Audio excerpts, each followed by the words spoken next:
round looks like. Charles Leclerc lines up on pole position, edging out Max Verstappen, who'll start from P2.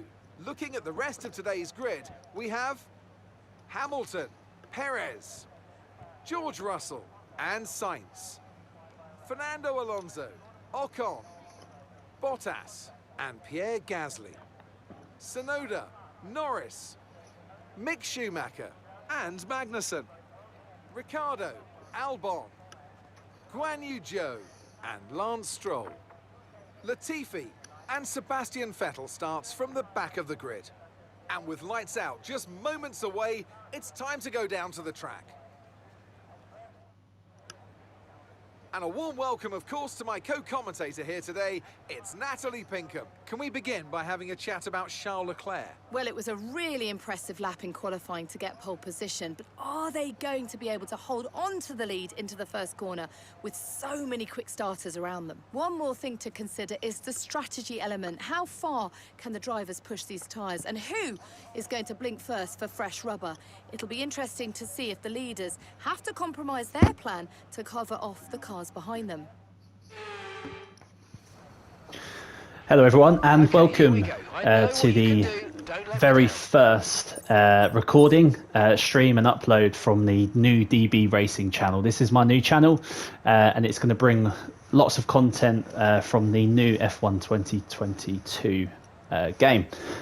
This channel's actually been created for myself and a friend of mine, Brad. We're going to set up a brand new 2-player career mode, and we're essentially going to stream and upload every single clip from that season, so you can hopefully get involved with the competitiveness and rivalry between the two of us, as we both fight for points and eventually, hopefully, some form of championship. But just to test the streaming equipment and to test my editing skills and to get the channel up and running, basically, I'm recording this short race and short review of the game from the seat of Sebastian Vettel at the back of the grid at the Australian Grand Prix. So essentially I've put this on a short race. This is only going to be a 5-lap race, and I'm just going to basically talk to you about the game so far, my opinions of the game, the things that I like and the things that I don't like. I do play this on PS5 and I've got a G29 set up just to make it a little bit more realistic for me. So yeah, let's get stuck straight in. We're not going to have the formation lap obviously because it's just a sprint race, so we're straight into it. So as you would have seen, we didn't have obviously the immersive grid formation, which I do actually really enjoy. Not that I know how to use it just yet. It's something that I seem to struggle with at the moment, but I'm sure with practice I'll certainly get a little bit better at that. I think the practice is just, the idea is simply just to go as slow as you possibly can into the grid spot and try and get that purple. But here we go, not a bad start really from the back. I do find this game quite hard at the moment. I am struggling with these new cars. I find them very slippery. Oh, I've just hit my front wing. Very slippery. I have got this on medium traction simply because I struggle to keep the car on the track sometimes at the moment while I'm figuring out the new tracks and the new braking points and stuff. But yeah, I am enjoying the game. I'm just not quite up to speed with it just yet. One thing that you will notice is I did just bash my wing there whilst trying to overtake Albon, and there's two things I kind of wanted to speak about with that. So I'm finding certain drivers really tricky to overtake. Albon is one of them, which is just a coincidence really that for this stream he's just sent me into the wall. I find Albon a real pain to get round at the moment, as well as Bottas and Mick Schumacher, and I don't know why them three are causing me so much pain, but I seem to really have a real battle with Albon constantly around these tracks at the moment. I don't know if that's just an AI thing or something that's been put into the game by Codemasters, but yeah, he's a real pain in the backside at the moment. I don't know if others are finding that. I'd be intrigued to know. I have got my own setup on the car, so I've got my own Aussie setup. If people are interested to know what that is, I'm more than happy to share that in the chat. please just ask for that and remind me, and I'll upload a little clip on what my setup is. But here we go. The scene when I just tried to overtake Albon in the first lap. I did send it into the wall, and as you'll see on my display here, I have got some damage on the front wing. Not a significant amount of damage, but enough damage in the previous game to make you need to pit, so you didn't lose so much time.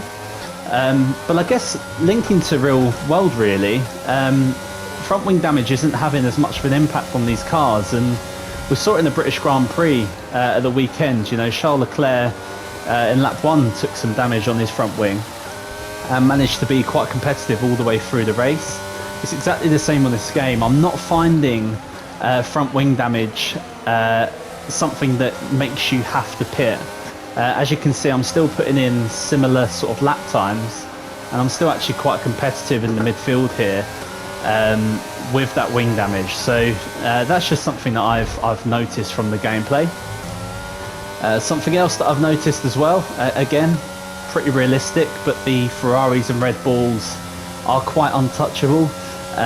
Hamilton and Russell and the Mercedes are up there as well, and they are in this race as well actually. But what you can probably see from the mini-map is Max Verstappen and Charles Leclerc are just in a world of their own. And I guess that is quite realistic and something that I do quite like, because it makes it like what's happening in the Grand Prix at the moment. But obviously it does make them a little bit untouchable for those of you starting in the midfield area on your career modes. Some other things that I've noticed, something that I really particularly like and something that I've been wanting for a little while, is AIs quite clearly are affected by tyre temperatures on this game, and that's something that I've not really seen much of in previous F1 games, and it's something that I moaned quite a lot about really in previous F1 games. Is sometimes your tyre temperatures wouldn't allow you to be very quick, and the AIs wouldn't have that same issue. Actually in this game it's quite the opposite, and the AIs really struggle with tyre temperatures after pit stops. So just to give you an idea of what I mean by that, obviously I'm not going to be pitting on this particular race, but what I have noticed is when you do pit, the undercut doesn't necessarily work, and quite commonly you do come out behind the car that you've been racing if they do go one lap longer, and that's simply because when you come out of the pits, certainly if you're going onto the medium or hard compound, you do really struggle with grip and tyre temperature. Obviously your tyres do quickly warm up and you do become more competitive, and then at that point normally your competitors coming out of the pits on their new compound. But what you'll see is they really struggle with their tyres, they really struggle with grip, and actually for the first lap or two they're incredibly slow. So that's just something to look out for, something that I really like about the game. It makes it a little bit more realistic in my opinion. So yeah. Something that I've noticed on the career mode, and in particular in the My Team career mode, is there's a lot of engine damage. Oh, Con's just flown across me there, isn't he? On the last lap, so we'll push. I'll show you the difference on the red wing damage here. So we can still go in quite tight. Ocon's really fighting me here. Taking the inside line, I'm going to go a bit wide here. But as you can see, like I was saying a moment ago, I'm still competitive. Even with that dodgy wing, I think I've completely lost my wing now. I'm still managing to keep it on the racing line there. So there's a huge difference there. And actually I quite like it, because at this point I'd be entirely out of the race on the old F1 game. If that was the case. But yeah, on the My Team career mode, I'm going through ICEs pretty much once a race weekend. So by the time you finish practice, qualifying, sometimes even a sprint race, and then the actual race, I'm finding my ICE is around 90% done, and I'm having to completely change the engine every single race. I don't know again if that's a glitch, if that's something that needs patching. But it's certainly frustrating at the moment, because it looks like I'm going to be going through potentially 22 ICEs in a season. Anyway, that's the end of the race. I finished in, I can't even remember, P6, P7, P8, which I'll take. I'm quite happy with that. But I hope that gave you a little bit of an insight into what the new game looks like,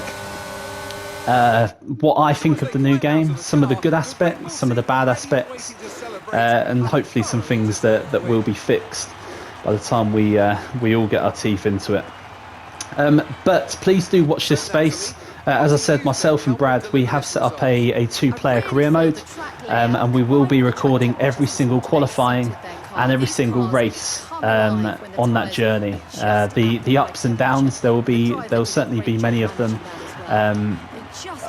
We are very competitive with each other. We both use a G29, we're both on PlayStation, and we both want to beat each other constantly. So watch this space, watch out for that, and I look forward to seeing you all again soon. Take care now, thank you for watching, and please, if you haven't already, hit the subscribe button. Thank you.